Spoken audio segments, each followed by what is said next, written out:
Assalamu alaikum and welcome to our show.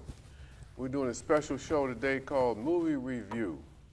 I'll be one of your hosts, Brother Benjamin Shabazz, and to my right will be Brother Julius Anwar. How you doing? Assalamu alaikum. Walaikum assalam. All right, let's open up with a brief dua. Bismillahir Rahmanir Rahim. Alhamdulillahi Rabbil Alameen. With the name of Allah, the most gracious, the most merciful. Ameen.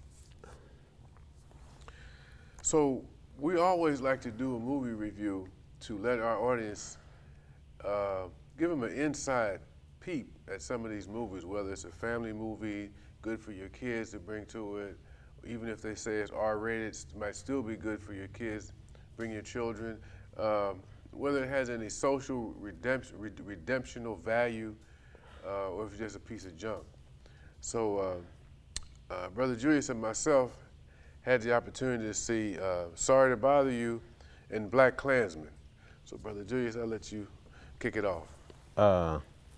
So Sorry to Bother You is alternate present day, and the main character is like a slacker guy named Cassius Green, played by Lakeith Stanfield.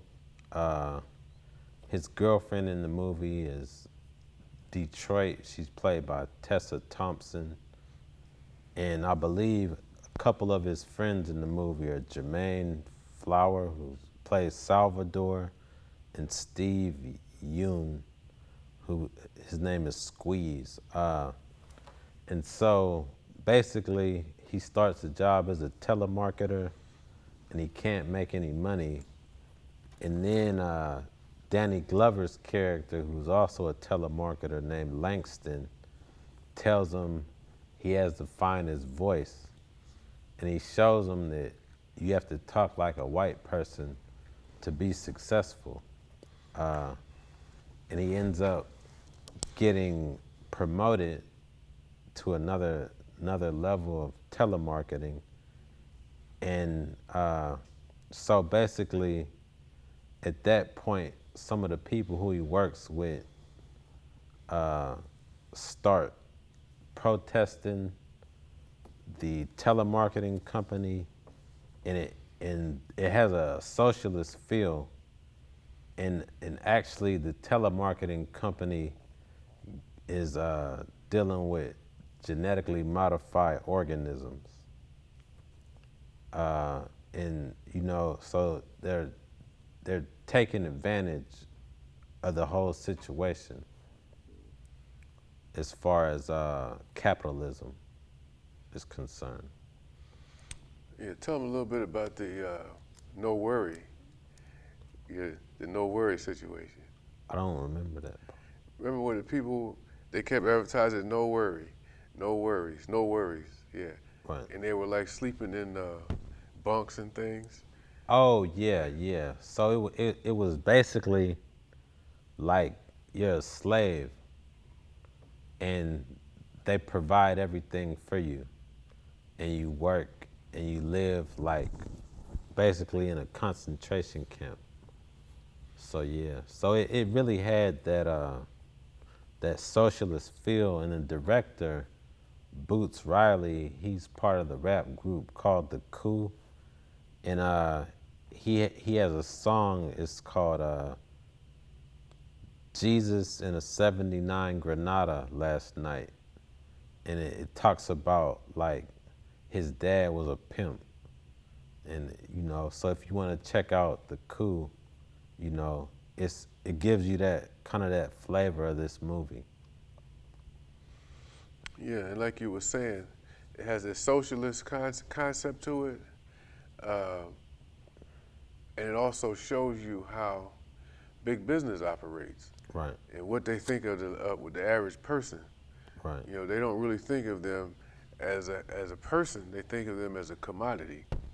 Right. And how they can best improve that commodity to make more profits. Right. And so they had the different tiers of working. You could work downstairs with everybody else that was doing the telemarketing. Right. And if you improve so much, they send you upstairs. And upstairs was like even I think the elevator had gold doors or something on it. Right, right. And everybody that you saw going upstairs and coming down, they were dressed differently. They had on jewelry. They were like way above the normal high class person. So everybody was always curious of what is it like upstairs. So the whole thing was that, well, if you do good down here, you'll get shipped upstairs. Right. So the main character, he got shipped upstairs because he was using his white voice, and he was making all these calls. And the title of the movie, "Sorry to Bother You," is kind of like that's how you introduce your call. Once you get the call, you say, "Sorry to bother you," and the steps they were explaining on what to do, it was real. That's how they tell you to talk to the people. Right. You don't talk like you need their business. You talk like you so advanced yourself. You're introducing them to a big break. Right. And so it explained that how these telemarketers are trained to operate. But once they got upstairs, what they realized what was going on was that these people were soliciting their services to big shots. Cable people, people who own cable companies, people in all these different countries and things. Right. And the whole thing was like, well, if we can save you $3 billion this year, if you would switch over to our company, and things like that. And that's how they would make the big bucks, by dealing with big time, Right. big shot people. But the other thing you mentioned was talking about the genetically engineered organisms, Yeah. was how they actually was, through drugs, they were genetically modifying the people that work there to become bigger and stronger. And matter of fact, they would turn into horses. I think they call them equihumans. Equisapiens. Equisapiens. I was trying to keep that as a, keep that under wraps. But yeah, and actually Forrest Whitaker played one. I think the main one in the movie. Okay. There was Omari Hardwick. He played Mister, like when he got elevated, the guy who kind of was handling him. Yeah. And he's in Power. Terry Crews. Yeah. And so David Cross, I'm not familiar with him, but he was the voice of Cassius, the main character. And Patton Oswalt, I think he might have been on King of Queens. He was the voice of Mister, and then Lily James was the voice of Detroit. Yeah. So in it the budget, it opened up at about 700,000 the opening weekend, and it's grossed like 16 million. So it's been pretty successful. Yeah. Yeah. So is it a must watch? Yeah. For people coming from my type of mindset, yeah, I would say yeah. Family? Now it kind of gets kind of graphic once he gets to that next level, and then he gets to indulge in some of the things that affluent people. So I would say not for kids. Okay. Well, when you say kids, how old? Like a teenager, maybe older teenager, Right. but not young kids. Okay. Socially redeemable messages. Yeah. It's like you have to be yourself, I think was the message of the movie, Can't try to don't sell out is basically the message. And also, you get a chance to see the difference between the average 9-to-5 worker, Right. their lifestyle, and those on a completely different level. Right. You get a chance to see that comparison. Right.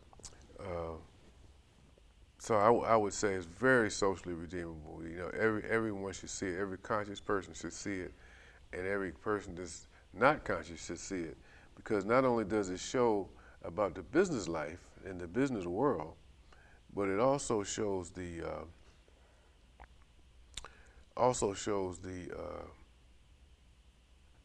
respect, you know, that's given. Uh, which classism, yeah, it shows you about classism, Right. because the people on that higher level, I mean, you know, they were like, hey, you know, we're different now. Right. You know what I'm saying? And the people on the lower level were fighting for, protesting for legitimate rights to be treated as a legitimate person, and they were being ignored. You know, the big business was against that. You know, Right. so it shows you all of those things, which is going on right now. You know, it's going on right now. You know, you got people in the government that are trying to make these big corporations pay a certain tax to help the homeless. Right. You know, and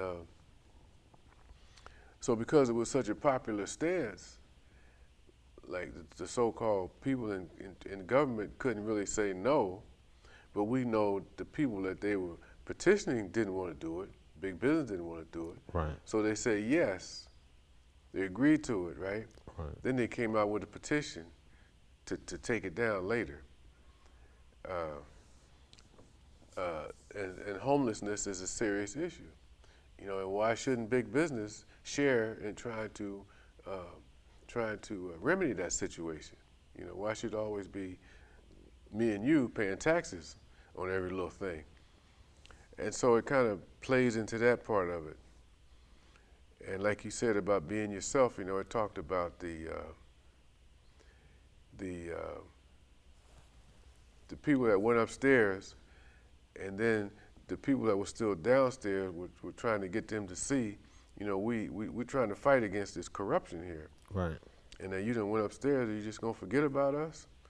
So it played all into that. And the part we talked about the human gene thing, which you didn't want to give it all away, so I'm not gonna give it Right. away either. Right. But it's a must see. Right. It's a must see. Would you agree? Yeah. And the twist in the plot, you don't see it coming. So, yeah. Okay, so we want to move on. Okay. You want to do this one? The BlacKkKlansmen. Right. So did you write down any of the names and? Yeah. Oh, okay, go I ahead. got some. Go ahead. Let's see who was So, in it. you'll be surprised, but the main character, John David Washington, who played Ron Stallworth, that's Denzel Washington's son. Okay. So Alec Baldwin, he plays like a, I guess, psychologist at the beginning scene talking, and that's Dr. Kennebrew Beauregard. Let's see. Adam Driver, he plays Flip, and that's the one who actually plays Ron Stallworth. Now, who was he? He played in another movie. He played in Star Wars. Yeah, Solo. Yeah. Yeah. No, not Solo. Star Wars. No, he wasn't Solo, but He was Kylo Ren. right. So Laura Harvier, she plays Patrice Dumas, and she's like the president of Black Student Union. Corey Hawkins, he plays Kwame Ture. And then there's Paul Walter Hauser. He plays Ivanhoe, and he kind of plays like the comic relief in the Klan, kind of like a redneck. And he was in I, Tonya, and he played the same character. Really? Yeah. Let's see who else. Trooper Grace, he plays David Duke. Nick Totoro, he plays a member of the Ku Klux Klan. Harry Belafonte plays Jerome Turner, and he talks about uh, lynching.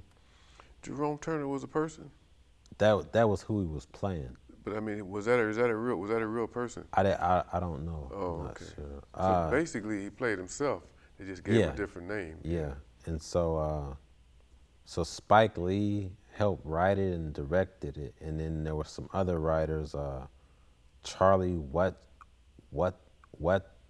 Wachtel, uh, David Rabinowitz, and Kevin Wilmot, and they were also writers.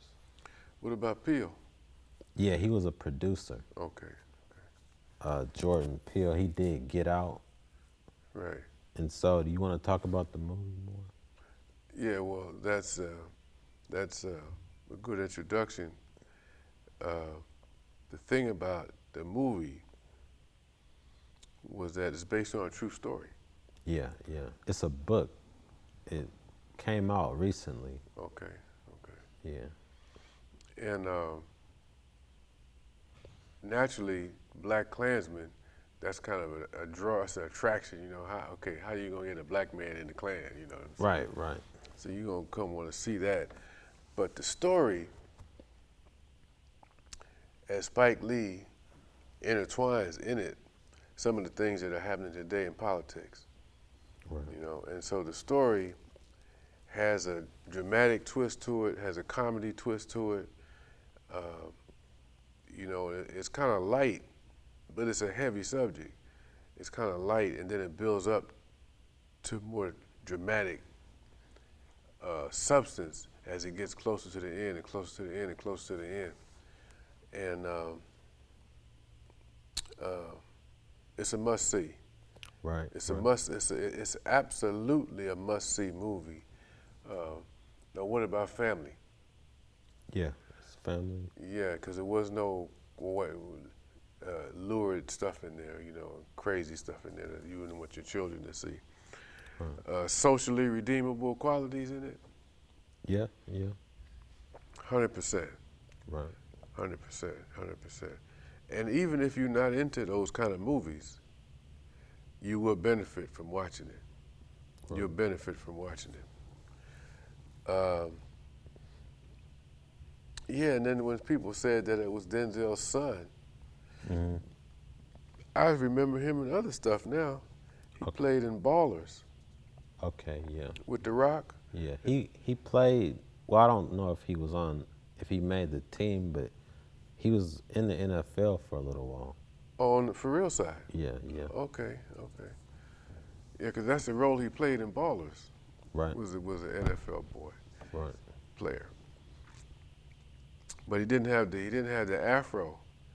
But then when I seen a little snippet of Ball, I said, that's the dude, man. Right. That's him. Yeah. So. Right.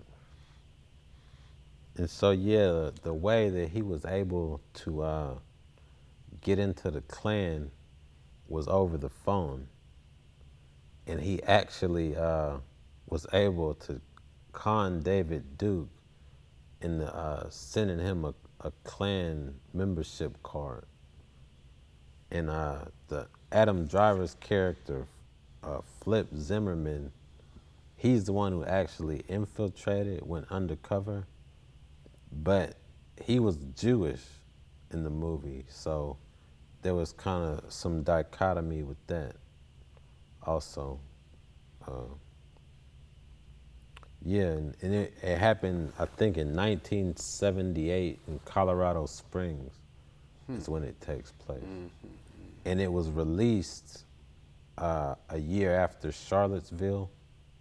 So I guess that happened August 10th, 2017. And the movie was released August 10th, 2018. Yeah, so I'm really just impressed that we have such talented people out there. I know we have tons of talented people, but making that breakthrough Right. is the thing, you know. And you know, when you're familiar with Spike Lee's work, you see it in there. You see his little directing Right. techniques that he uses, Yeah. and you say Spike Lee did it again. Right. He did it again. Right. So the BlacKkKlansmen and Sorry to Bother You are recommended by us from Movie Review to be on the top of your list. So there's a few other movies out there. Mission Impossible, Free Fall. Right. If you're a Tom Cruise fan, you won't be disappointed. And they introduced another character with the regular three, Ving Rhames, and it was somebody else. But they introduced the fellow who played Superman. And I don't know, I remember his name. But he was the latest Superman that was out, big dude with the square face. He's in the movie. So that changes the dynamics. You know, you got Superman next to Tom Cruise in this movie. They got motorcycle chase, car chase, and helicopter chase. And then they even have a foot chase in there. And I'm saying all that to say because these action movies, they have to compete. You know, was competing with Bourne Identity movies, you know what I'm saying? With all of them high-powered car chases in there. So if Mission Impossible is your thing, you will not be disappointed. So go see Mission Impossible. Free Fall. Equalizer. Did you see Equalizer at all? I haven't seen it. Okay, Equalizer, I think it's Equalizer 3 with Denzel Washington. And you know, I thought this was going to be one of his last hurrahs to keep the Equalizer thing alive, you know, because just a couple of them was enough, you know, but because he beats up everybody and everything. Yeah. And he's like 60, so. Man, yeah, man. And he would set his watch, you know, and then go kick butt and come back and click it off, see how much time it took him to do it. But there was an added feature. That's the little boy who played in Moonlight. Remember him? The youngster, the little boy. So now he's a teenager now. So he plays in the movie, and he plays a important role. But he also adds character to the movie and depth to the movie. Little African American boy. So if you're an Equalizer fan, go see it. But if you're a Denzel Washington fan, you got to see it. You got to see it. All right. Meg with Jason Statham. That's just another Jaws. And if you can wait till DVD on that one. You know, if you just a Jason Statham fan, then you can still wait for DVD. Yeah, it wasn't all that Interesting. what it put up to be. Yeah. I mean, if you ain't got nothing else to do and you just don't want to stay in the house, you can go see it. But other than that, man, Skyscraper with The Rock.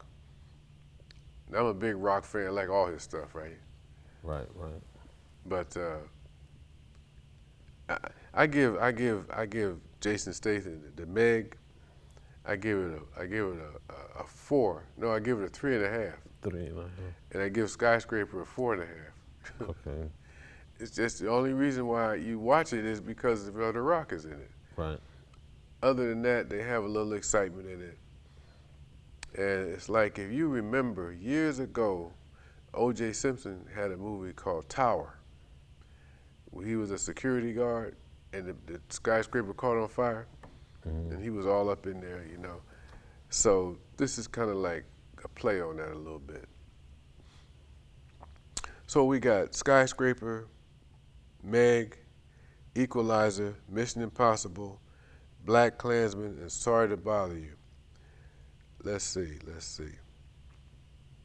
There was a movie that came out that I wanted to talk about last time, but didn't get around. It was Gotti with John Travolta as Gotti. And if you're a John Travolta fan, it's worth seeing, because they put makeup on him and turned him into the gangster, but he played a good role. He played a decent role, and it also explained that whole situation about Gotti and everything, and how he had informers in his group, in his within his ranks and everything. Yeah, Sammy the Bull. Yeah.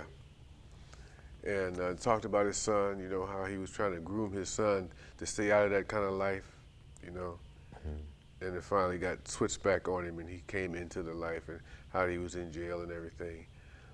So John Travolta did a wonderful job. And if you're a gangster movie fan, Gotti is a good movie. I think it's gone from the theaters now, but don't let it pass you by on the DVD circuit. So, a movie that got away from us was Whitney, the Whitney Houston story. It was here. It didn't stay long. Didn't stay long. Most black movies don't, though. Yeah, it didn't stay long, man. So if you see that on DVD, snap that up. Although we didn't see it, but just the fact that it's about her life, it should be worthwhile. So we hear the music, and we know it's time to wrap it up. So we hope we were able to help you at some point when you go out deciding which movies that you want to see. So again, we did Sorry to Bother You, must see, right? Right. BlacKkKlansmen, must see, right? Right. Okay. Then we got Mission Impossible. If you're a Tom Cruise fan, see it. Equalizer, Denzel Washington fan, see it. Meg with Jason Statham, you can pass it by if you want to. Gotti, John Travolta fan, see it. And Skyscraper, if you're a rock fan, you can take it or leave it. So that's all we got today. Anything else you want to pass on, my brother? It was funny about Sorry to Bother You and BlacKkKlansmen that they both were talking on the phone to do their thing. It makes you think about when people call you, that could be something else going on. And I know there's scams all the time. Yeah. Be aware of that. Yeah, there's some other stuff too about the BlacKkKlansmen with Jordan Peele involved in it. Would get out, because there's a lot of basement scenes in there. Right. Yeah, brother was turning me on to that. Okay, Brother Julius. Thank you for joining us here. And next time we come up with movie review, we hope to turn you on what's the latest thing in the theaters. And to our viewing audience, thank you for watching.